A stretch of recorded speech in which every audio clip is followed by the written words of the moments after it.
இஸ்ரவேல் ஜனங்களை வெளியே கொண்டு வரும்படிக்கு தேவன் 10 விதமான வாதைகளை அனுப்புகிறார். ஆமென். அதில் ஒரு வாதை தான் 3 நாட்கள் முழுவதும் பார்வோன் தேசத்தை இருள் மூடிக்கொண்டே இருந்தது. ஆமென்.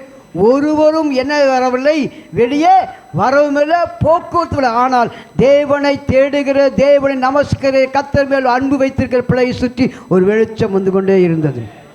ஆமென். எனவே தான் ஏசாயா சொல்லுவது, காரிருள் தேசங்களை மூடும், ஆனால் உண்மையில தேவன் உதித்தருள்வார். எந்த தேசத்தில் என்ன காரில் வந்தாலும் கவலைப்படாதுங்க, விலைவாசி ஏறினாலும் கவலைப்படாதுங்க, சட்ட திட்டங்கள் வந்தாலும் பாருங்க, எந்த எதிராளி நமக்கு எளிமையாக கவலைப்படாங்க. உன்னை சுற்றி ஒரு வெளிச்சத்தை வைத்து கர்த்தர் வாழ்க்கையை நடத்த வல்லமுள்ள தேவனாய் இருக்கிறார். ஆமென். ஹல்லேலூயா. தன்னை ஆராதிக்கும்படியாய் கொண்டு வந்த பிள்ளைகளை எந்த சத்துரு தொட முடியாது. நீ ஆராதிக்க வந்திருப்பாயானால், தேவனை தொழுது கொள்ள வந்திருப்பாயானால், கர்த்தருடைய நாமத்தை மைப்படுத்த வந்திருப்பாயானால், உன்னை சுற்றி எந்த இருள் வந்தாலும் உன்னை அதில் மத்தியில் பிரகாசிக்கிற செய்வன் தேவனாய்